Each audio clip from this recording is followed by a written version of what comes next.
భారత్ అలాగే న్యూజిలాండ్ జట్ల మధ్య మొదటి టీ20 మ్యాచ్ జరిగింది కదా! అయితే టీ20 మ్యాచ్‌లో మన భారత జట్టు 48 పరుగుల తేడాతో ఘన విజయం సాధించింది. అయితే ఇలాగ సాధించిన తర్వాత భారత జట్టు ఫీల్డింగ్ లోపాలు తప్పించి మిగతా అన్ని చోట్ల కూడా అద్భుతంగా రాణించింది. ఇక్కడ ముఖ్యంగా భారత జట్టు బౌలర్‌లు న్యూజిలాండ్ జట్టు బ్యాట్స్‌మెన్స్ పైన విరుచుకుపడ్డారు. ఏ దశలో కూడా వాళ్ళని పరుగులు చేసే విధంగా చేయలేదన్నమాట.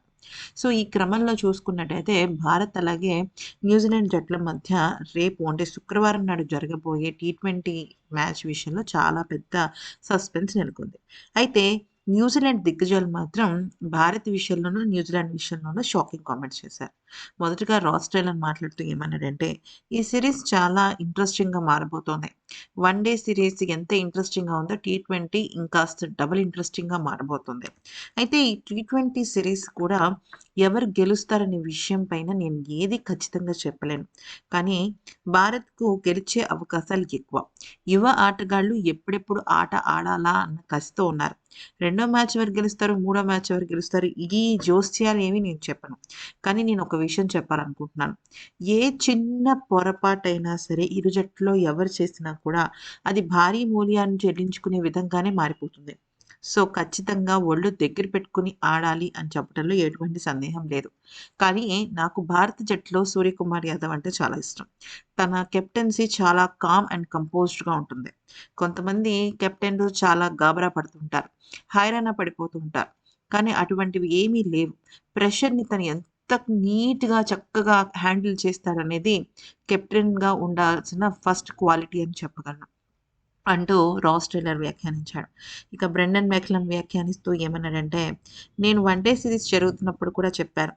న్యూజిలాండ్ జట్టు ఆటగాళ్ళకి, అలాగే భారత జట్టు ఆటగాళ్ళకి ఈక్వల్ ఛాన్సెస్ ఉన్నాయి ఈ వన్ డే సిరీస్ గెలవడానికని. కానీ ఈ టీ20 ఫార్మాట్ చూస్తున్నట్టయితే భారత్‌కి కొంచెం ఎక్కువగా అడ్వాంటేజ్ ఉందేమో అనిపిస్తోంది. కారణం పిచ్ కాదు, అలాగే భారత్ గడ్డపైనని కాదు, ఏది కాదు. భారత ఆటగాళ్ళల్లో ముఖ్యంగా టీ20కి సంబంధించిన ఐపీఎల్ స్టార్స్ చాలా మందున్నారు.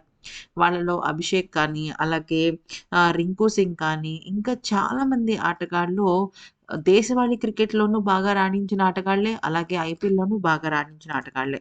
సో, ఆ క్రమంలో చూసినట్టయితే భారత జట్టుకి కొంచెం ఎక్స్‌ట్రా అడ్వాంటేజ్ ఉంది. అయితే భారత జట్టులో ఉన్న బౌలర్‌లు ఎప్పటికప్పుడు అలర్ట్‌గా ఉంటే న్యూజిలాండ్ జట్టు ఆటగాళ్ళని తొందరగా చిత్తుగా ఓడిస్తారు.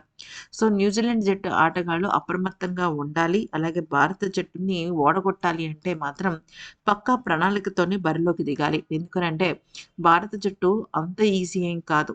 వాళ్ళని నిలదొక్కుకోవడం కష్టం అంటూ వ్యాఖ్యానించాడు.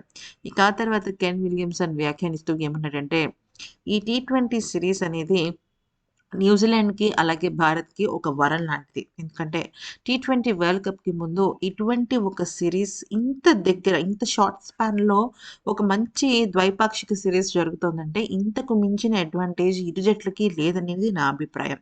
ఈ అవకాశాన్ని ఇరు జట్లు వాడుకుంటేనే వాళ్ళు ఖచ్చితంగా సాధిస్తారు. అయితే ఇక్కడ న్యూజిలాండ్ జట్టు ఆటగాళ్ళు భారత బౌలర్లకు సరెండర్ అయిపోయారు. ఎక్కడో ప్రాక్టీస్ లోపం చాలా స్పష్టంగా కనపడుతుంది. అయితే 'రచిన్ రవీంద్ర' వ్యవహారం నాకసలు నచ్చలేదు. తను అనవసరమైన షాట్‌కు ఆడి ఔట్ అయిపోయాడేమో అనిపించింది. ఇక భారత జట్టులో రింకు సింగ్ చాలా అద్భుతంగా ఆడాడు. తను కొట్టిన షాట్స్ కానీ, తనలో ఉన్న ఆ జీల్ కానీ ఎంతో బాగా భారత జట్టుకు ఉపయోగపడుతుందనేది నా అభిప్రాయం. ఇక ఇక ఆ తర్వాత డారియన్ మిషెల్ వ్యాఖ్యానిస్తూ ఏమన్నాడంటే, "ఈ సీరీస్ ఖచ్చితంగా న్యూజిలాండ్ జట్టే గెలుస్తుంది. ఎందుకంటే న్యూజిలాండ్ జట్టు ఫస్ట్ అంతా కూడా అబ్జర్వేషన్ మోడ్‌లోనే ఉంటుంది. అందులోనూ భారత్ గడ్డపైన భారత జట్టుని ఓడించడం మామూలు విషయం అయితే ఏమీ కాదు. ఈ విషయాన్ని గమనించిన న్యూజిలాండ్ జట్టు ఆటగాళ్ళు మొదటగా వాళ్ళ బౌలింగ్, బ్యాటింగ్ స్ట్రాటజీలని ఆలోచించి ఆ తర్వాత ఒక నిర్ణయం తీసుకుంటారు. అయితే ఇక్కడ ఇరు జట్లకి కూడా ఈ సీరీస్ గెలిచే అవకాశం చాలా ఎక్కువగా ఉంది. కాకపోతే ఈ సీరీస్ అనేది కేవలం టీ20 వరల్డ్ కప్‌కి వెళ్ళడానికి ఒక టికెట్ మాత్రమే. దాన్ని దృష్టిలో పెట్టుకొని ఇరు జట్లు ఆడాలి" అంటూ పేర్కొన్నాడు.